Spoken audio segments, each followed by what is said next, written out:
So I choose to talk about compassion, because compassion to me is something that I've been trying to work really hard in the last couple years, I think. And I choose compassion so I could also share with you what I've learned.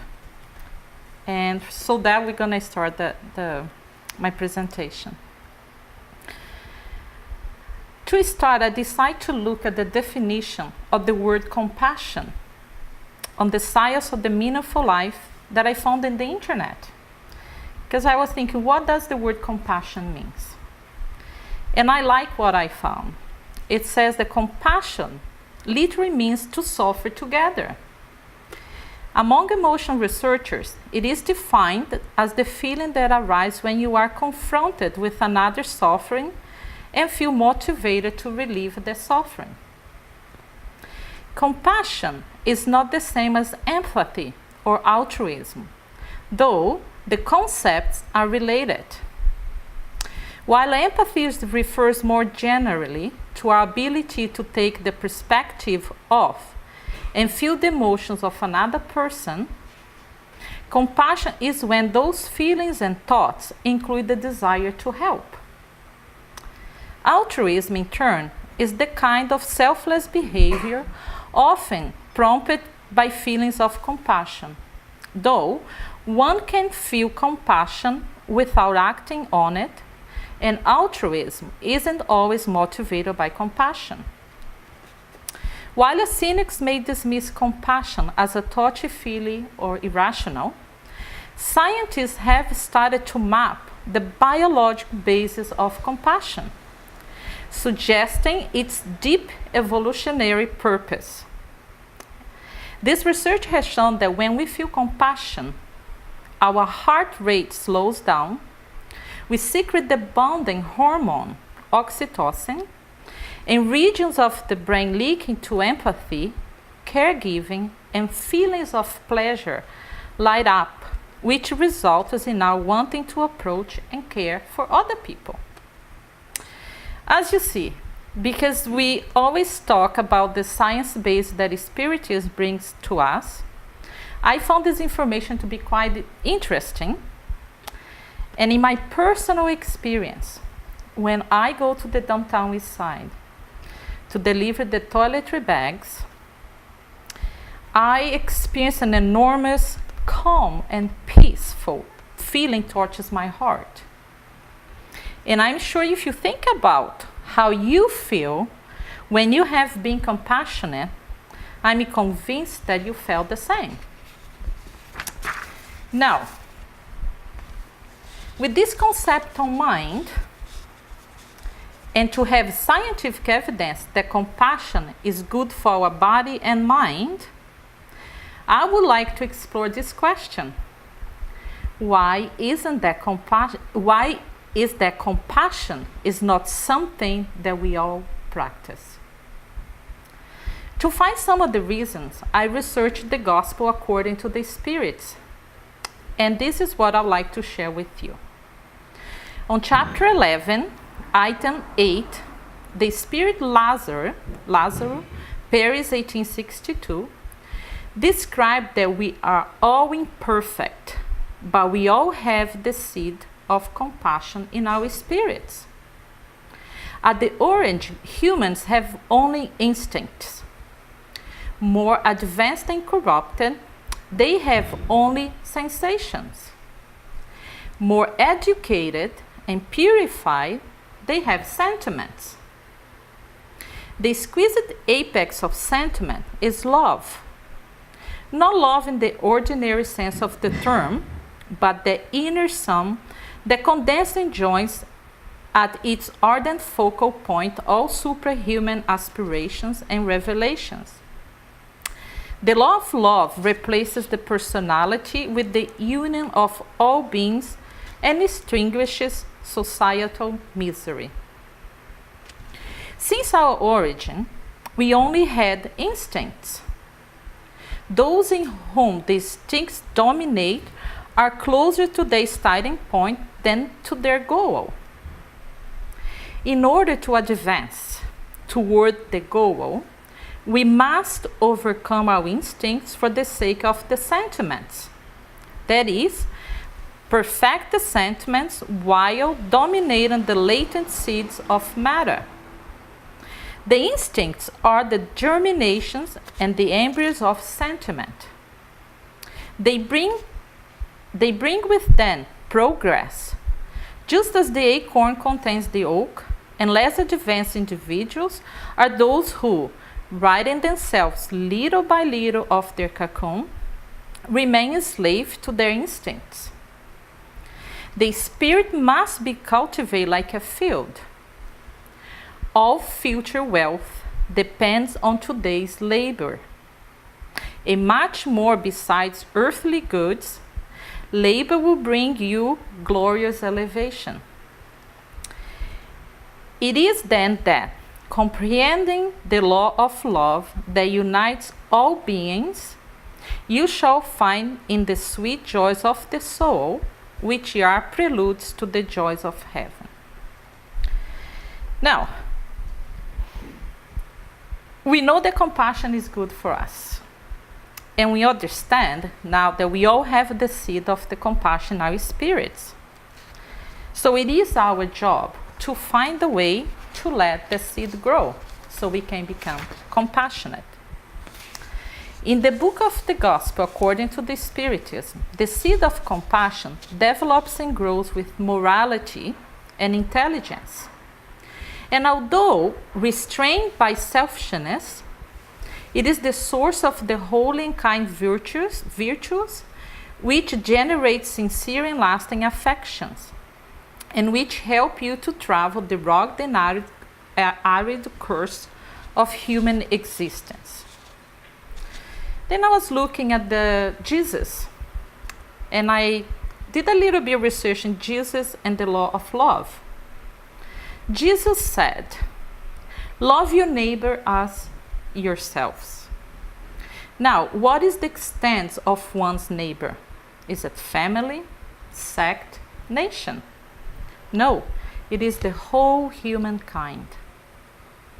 The effects of the law of love, are the moral betterment of the human race and happiness during earthly life. The most rebellious and the meanest shall reform themselves when they see the benefits produced by practicing this. Do not do unto others what you would not want them to do unto you.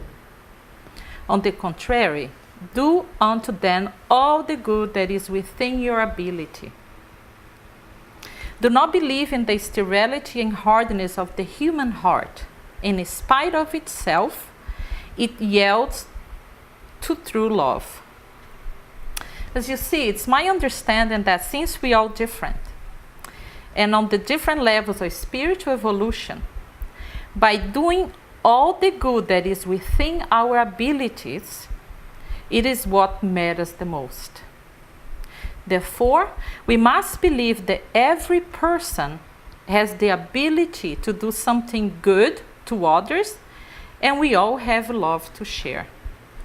And in this part, I think that for me was mainly to find we can all do something, but you're not going to do something like your friend or your neighbor or somebody else is doing. It's to do something that you are capable and able to do. And that's a good beginning. Now, I decided to explore a little bit compassion that we should have towards our enemies. Because it's very easy to love the ones who are close to us. It's very easy to love the ones who we have an affection towards our family. But how do we practice compassion towards our enemies? So in chapter 12 of the Gospel, according to Spiritism, it calls us to love our enemies. If we are talking about compassion for our neighbors, let's remember, enemies can be very difficult kind of neighbor, but a neighbor anyway. I used to have a hard time understand the concept because I thought to be impossible for me to love my enemies and be moved to stop their sufferings. With life, and after doing some reading, studying, and research, I finally understood what it means to love your enemy, and I would like to share with you what I've learned. If love towards one's neighbors is the principle of charity, loving one's enemies, it is the sublime application. For such a virtue is one of the greatest victories attainable over selfishness and pride. However, there is usually a misunderstanding as to the meaning of the word love in its context. Jesus did not mean by these words that one must have for one's enemy the tenderness that you would have for a brother, a sister, or a friend. Love presupposes trust, and we could not trust someone who we know means us harm. We could not have the same effusion of friendship with such a person, knowing that he or she is capable of abusing it. Furthermore, the sentiment results from a physical law, and there comes again a little bit of the science, how we react to things. The law of assimilation and repulsion of fluids. A malevolent thought emits a fluid current and its impression is painful. A benevolent thought envelops you in a pleasant emanation. It's like when you go and you meet somebody for the first time. You have that in your body. When you look at somebody, you feel something. It's a reaction, a natural reaction from your body. And sometimes there's nothing wrong with the person, nothing wrong with you. It's just the energy, the physical law of attraction that we have towards other people, right? Now, this principle seems difficult and even impossible to practice, to love our enemies. Only because people have wrongly believed that it prescribes giving friends and enemies the same place in their hearts. Reason tells us there is a difference. So we know deep down that it's almost impossible to love our enemy the same way you love somebody you truly care, that you truly love and is part of you and is growing with you, right? Among the details on how to love our enemies present in chapter 12, one of them tells us directly what it means to love our enemies. It means extending to our enemies a helping hand in case of necessity, abstaining either in word or act form that might harm or humiliate them. So, although we can't force our sentiments, we can learn how to change the way we feel about those around us, and step by step become more compassionate toward others. As you can see, with this explanation, it's a bit easier for us and for me to understand and start to practice the principle of loving one's enemies. We all have the seed of compassion on us, and since most of us are not yet perfect, we also need the compassion by many. Again, as Jesus taught us, do to others what we need for ourselves. And that really brought to me the thought, if I'm not a perfect person, I'm still here to learn, to better myself, to support others no matter what.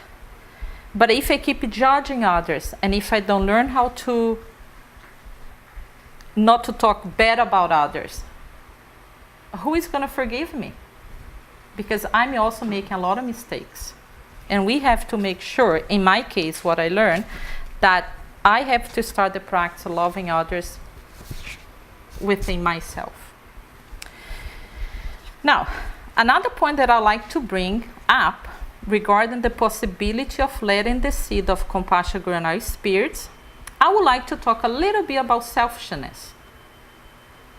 Emmanuel Paris 1861 said, "Selfishness is the plague of humankind and must disappear from the earth." Thus, selfishness is the target at which all true believers must aim their weapons, their strength and their courage. I say their courage, because more courage is needed to overcome oneself than to overcome other people.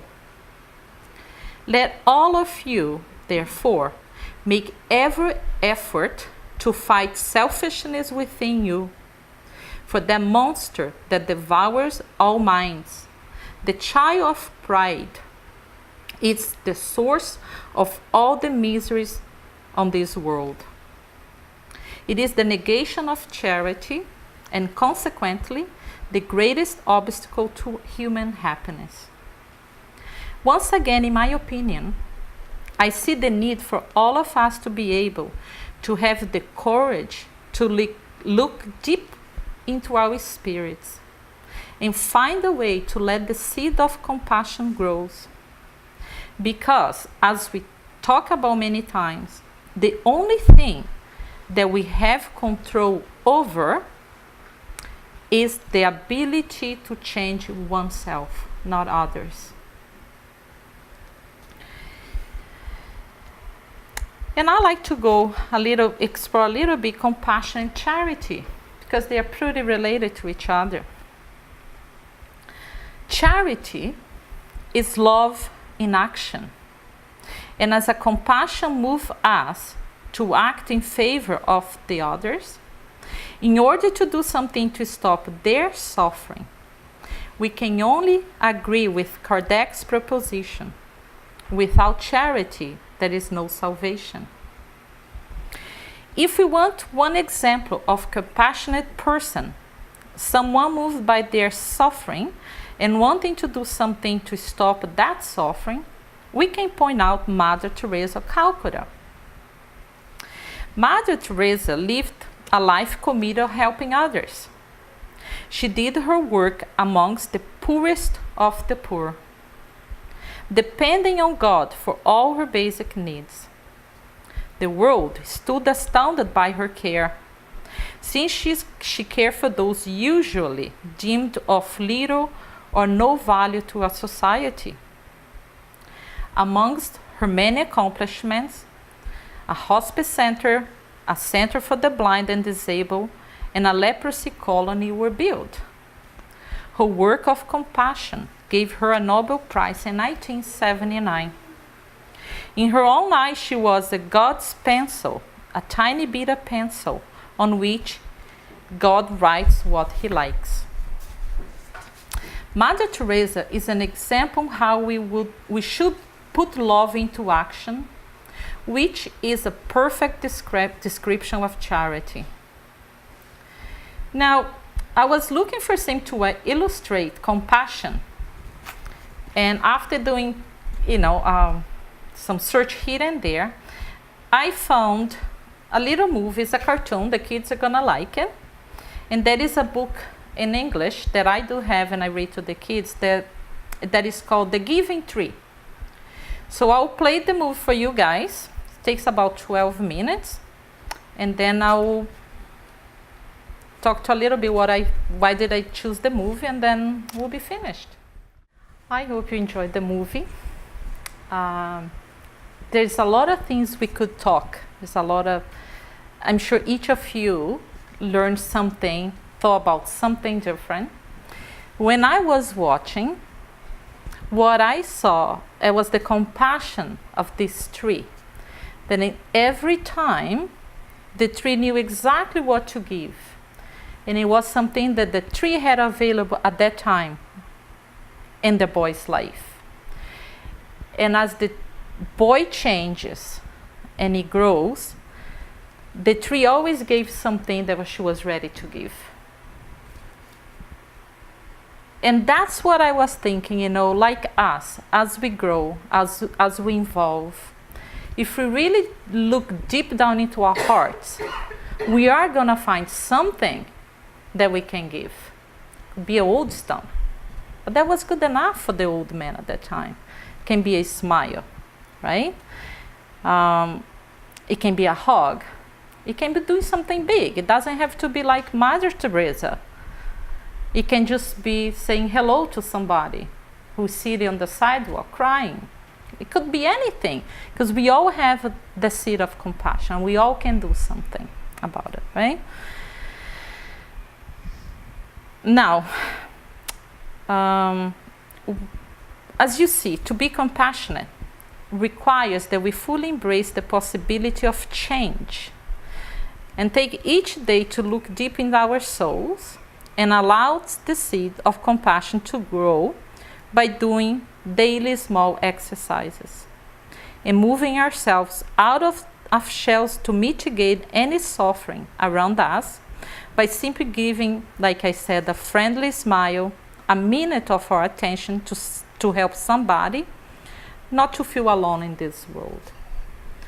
And this is what I hope you can go home tonight thinking, what you can do for yourself, for your loved ones, for those around you. A little gesture of love can go a long way in this life. So thank you.